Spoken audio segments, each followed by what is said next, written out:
So the other night, I had a chance to see The Flash, starring Ezra Miller, Michael Keaton, Ben Affleck, and there's a few other familiar faces in here, directed by Andrew Muschietti. I hope I said that correctly. The story is basically Barry Allen going back in time to change a certain thing in his past. Unfortunately, due to his actions, he causes everything in the space-time continuum to go completely off the rails. It's up to him, his other self, and Batman, although a variation of Batman, to put everything back the way it was. To say the least, the road to this movie's release has been very interesting. A feature film with The Flash has been long in development. Various people have come and gone onto the project. We'd seen television shows, animated and live action, most famously with John Wesley Shipp back in the early 90s. And fast forward to the year 2014 where we had Grant Gustin in the CW version of The Flash. I had seen the first 2 seasons and I actually quite liked it at the time, although the way it ended I thought was a big betrayal of what they had already set up. A little sidetrack here. I kind of want to go back and watch the show after finding out that it ended, I guess, somewhat recently. And I just really liked Grant Gustin's portrayal of The Flash. When I think of The Flash, Grant Gustin comes to mind. Just me, though. But with DC trying to catch up with Marvel, I don't really need to repeat a lot of the stuff that's already been said. My relationship with the DCEU has been mostly a lot of misses. Some small hits along the way, a really big one with Wonder Woman. And I still profess to this day that it's the best movie to come out of the DCEU. And maybe to a certain degree the first Shazam. I got some catching up to do with some of the other ones. And with all the news of James Gunn taking over DC and trying to set a whole new universe and continuity, I was wondering if this movie was going to try to clarify some of that and maybe set up something entirely different. And of course, the controversy with Ezra Miller. I've looked into some of the stuff that has come out about him. It's pretty shocking and rather disgusting, if you ask me. All that aside, though, I was willing to give the movie a shot. I'm not really a big fan of Ezra Miller as an actor. I think he's alright. He was really good in Perks of Being a Wallflower. Trainwreck with Amy Schumer? Not really. He also had a part in the second Fantastic Beasts. Didn't really do it for me either. And to be honest, I never was a really big fan of his portrayal of Barry Allen. He's funny at times. And in this movie, well, I guess we're just gonna jump right into it, with spoilers, of course. I think his portrayal of Barry Allen is still more or less the same. Sometimes really overbearing. I don't really feel like there's any distinction of him as a character. It almost seems to me like he's just portraying a variation of himself, similar to how I felt Andrew Garfield was in Amazing Spider-Man 2, where he was just doing some things that Andrew Garfield, might do in conversation, but Peter Parker would never do. I'm a complete noob when it comes to the Flash comics. I have no clue what the character is like as a person. I can only go by what I know, and Grant Gustin's portrayal is its own thing, but I think if there's anything to take away from it, that portrayal, from what I've seen at least, feels like an actual character. It feels like something that I think the fans of The Flash would have wanted to see. Ezra Miller's portrayal, though, it again feels like he's just playing a variation of himself and doesn't really feel like a character. He does have his moments, and I think that when he's paired up with his alternate self, how he's trying to talk him down and basically try to get him to see the error of his ways, it is in its own way a very unique look at him as a person and how he gets to see, oh, that's how people see me. Oh, that's why people are annoyed by me whenever I say this or act like this. Kind of makes me wonder, and would make you as a person wonder, is this how people see me? Is this how I would see myself if I'm looking at it from a third person perspective? I do kind of like the contrast of how Ezra Miller's own self is very much more mature than his alternate self, who's 18 years old, even though personality-wise they're practically the same person. Not done in the smoothest way as far as I'm concerned, but I did kind of like seeing that. And as far as the effects go, some of it looked really questionable. And I've heard the director say that it was done on purpose. That was his intention. It's supposed to look really weird because he's going really fast and everything's supposed to look very distorted. Maybe I would agree with that to a certain extent, but I don't really think that's a good excuse because you have to at least try to make it look somewhat seamless. And I know that doing CGI work is really hard to do. But in this case, though, like when he's saving the babies in that opening sequence in Gotham City, that looks like something out of a Sci-Fi Channel episode. Or even something from like a video game cutscene or a trailer for a video game, like the Batman Arkham City video game. In a video game, it's one thing, but in a feature film, that doesn't work. For myself, it could have used a huge polishing, especially when he goes back in time and he sees everything in a stadium-like type of setting. It looked really, really off. In the words Uncanny Valley, they don't quite cover that, especially with certain cameos at the climax. I guess now that we're on that subject, we actually get to see a deepfake version of Christopher Reeve, the original Superman from 1978. On the one hand, I was excited to see that the movie was at least acknowledging past eras of DC films and the greatness of the Christopher Reeve era. Well, at least the first two films anyway. Then we get to see George Reeves, who was Superman before Christopher Reeve. And then we also get a special cameo from Nicolas Cage, who was at one point supposed to play Superman in this movie called The Death of Superman, which is based on the comic book of the same name. There's a documentary out there from the late John Schnepp called The Death of Superman Lives What Happened. This movie actually kind of makes me want to look at that documentary and see what the whole deal was. But on the other hand, seeing how obvious the CGI Christopher Reeve was, I couldn't help but wonder, is that kind of disrespectful and soulless that they're just using it for fan service? Now, it made sense in some of the recent Star Wars films like Rogue One or Rise of Skywalker because those characters like Grand Moff Tarkin and Princess Leia, they both have integral parts to play in the Star Wars universe. And some of the effects, while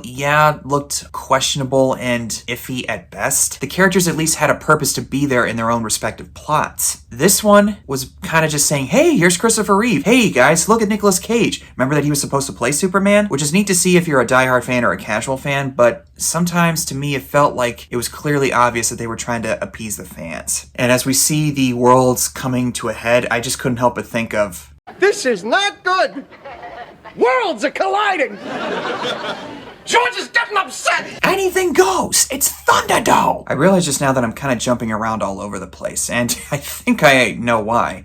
It's because of this multiversal time travel stuff. Damn multiversal madness. There is one really funny scene where Barry Allen and his alternate self go to his apartment, alternate Barry Allen's apartment. They talk about traveling through time, and they mention that Eric Stoltz was famously known as Marty McFly in Back to the Future, and he says, no, I've seen all three. He's famously played by Michael J. Fox. Oh, you mean the guy from Footloose? No! That's Kevin Bacon! But Kevin Bacon was Maverick in Top Gun. I actually got a kick out of those little references because, in case some of you don't know, Eric Stoltz was originally supposed to play Marty McFly. I guess if there's any possibility of going to an alternate timeline, would be very interested to see what Eric Stoltz would have been like as Marty. But ultimately, the two Barry Allens go off to Wayne Manor to find Bruce Wayne, hoping that it's going to be the Ben Affleck Bruce Wayne. Instead, we get Michael Keaton's Batman, which I assume it's his actual Batman from the 89 and 1992 films. We see him with long hair and a beard. He's very almost like Tom Hanks in Castaway. They tease him really big in the trailers, with Bruce Wayne showing up in his classic Batman outfit. As someone who is a big Batman fan, my personal favorite is Christian Bale, with Robert Pattinson being number 2. As far as Michael Keaton, I would say he's somewhere in the middle. I think that he's a good choice for the character, and while it's really cool to see Michael Keaton return in that cape and cowl once again, hearing Danny Elfman's classic theme alongside when he's flying in the Batwing, as a fan, knowing exactly what that's all about, it was really neat to see. Unfortunately, we don't really get to know anything of what he's been up to this whole time. What happened with Alfred? What happened with Vicky Vale or Selina Kyle? What made him decide to stop being Batman? I mean, we do get some of that and how Gotham is considered one of the safest places and that Batman was no longer needed. But what exactly led to that? We don't know. They never tell us. It was pretty clear that the movie was trying to ride off the coattails of Spider-Man No Way Home, with Andrew Garfield and Tobey Maguire showing up as their respective versions of Spider-Man. But with those two portrayals, both Tobey and Andrew gave updates to us, the audience, on what their lives have been like since we last saw them in their respective series, and both of them experienced their own redemptive arcs along the way, while also saving Peter one's soul. Michael Keaton's Batman doesn't really get anything like that. We don't really get to see how he feels some kind of regret over losing Selina Kyle or what happened with Vicky Vale. Something would have been okay, at least something along those lines where he felt like